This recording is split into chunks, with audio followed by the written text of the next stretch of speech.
صدائے حق نیوز، حق و صداقت کی بے باک آواز۔ مدارس کے خلاف اتراکھنڈ سرکار کی کارروائی، اصلاح یا اسلام دشمنی۔ اتراکھنڈ میں جنوری 2025 سے اب تک 200 سے زائد مدارس کو بغیر کسی مؤثر قانونی کارروائی اور شفافیت کے سیل کر دیا گیا ہے۔ اسے حکومت تعلیمی اصلاحات کا نام دے رہی ہے، جبکہ زمینی حقیقت یہ ہے کہ یہ کارروائیاں کسی بھی طور پر تعلیمی شفافیت یا ضابطہ بندی سے کم اور تعصب، تنگ نظری اور مذہبی دشمنی سے زیادہ نظر آتی ہیں۔ یاد رہے کہ ان مدارس میں وہی بچے پڑھتے تھے جن کے خواب اب زنجیروں میں جکڑ دیے گئے ہیں۔ کچھ مدرسے رجسٹرڈ نہیں تھے تو کچھ صرف مکتب کے طور پر قرآن کی بنیادی تعلیم دے رہے تھے، مگر حکومت نے نہ صرف مدارس کو تالے لگا دیے بلکہ ایسے گھروں کو بھی سیل کر دیا جہاں صرف 3-4 بچے قرآن مجید، ناظرہ یا تجوید کے ساتھ پڑھ رہے تھے۔ کیا یہ تعلیم جہاد ہے، یا پھر یہ مذہب اسلام سے حکومت کی وہ پرانی چڑ ہے جو آج غیر قانونی مدرسہ جیسے عنوانات میں لپٹی ہوئی ہے؟ وزیر اعلیٰ پشکر سنگھ دھامی، جنہیں ریاستی ترقی کی فکر ہونی چاہیے تھی، وہ دن رات مدرسہ جہاد جیسے الفاظ بول کر سماج میں زہر گھول رہے ہیں۔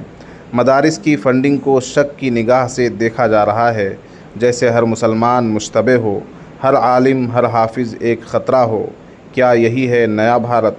اگر مدرسے واقعی خلاف ضابطہ تھے تو قانونی نوٹس کیوں نہیں دیے گئے؟ ان اداروں کو اصلاح کی مہلت کیوں نہیں دی گئی؟ کیوں یہ کارروائیاں رات کی تاریکی میں پولیس کے ساتھ کی گئیں؟ اگر مدرسہ بورڈ سے منظوری ضروری تھی تو مکاتب کے بارے میں خود بورڈ کا تحریری جواب یہ کہتا ہے کہ ان کے لیے منظوری لازم نہیں۔ تو کیا حکومت خود اپنی پالیسیوں سے لاعلم ہے، یا صرف مسلمانوں کو پریشان کرنے کا کوئی نیا بہانہ تلاش کر لیا گیا ہے؟ دلچسپ بات یہ ہے کہ خود عدالتوں نے متعدد مدارس کو کھولنے کا حکم دیا ہے، تو کیا یہ اعتراف نہیں کہ حکومت نے جلد بازی، جانبداری اور غیر آئینی انداز میں قدم اٹھایا ہے؟ آخر یہ سب کچھ صرف مسلم تعلیمی اداروں کے ساتھ کیوں ہو رہا ہے؟ ہندو دھرم شالاؤں یا سنسکرت پاٹھ شالاؤں پر ایسی کارروائی کیوں نہیں؟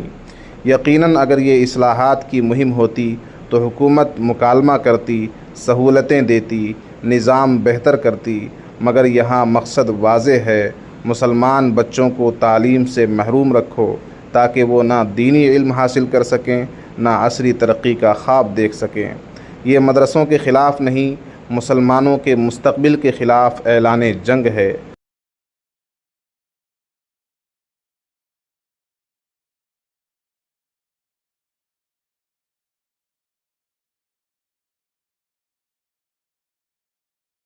صدائے حق نیوز، حق و صداقت کی بے باک آواز۔ اگر آپ نے اب تک ہمارا چینل سبسکرائب نہیں کیا ہے تو سبسکرائب کرنے کے ساتھ گھنٹی کے نشان کو بھی فعال کر دیجئے۔ شکریہ۔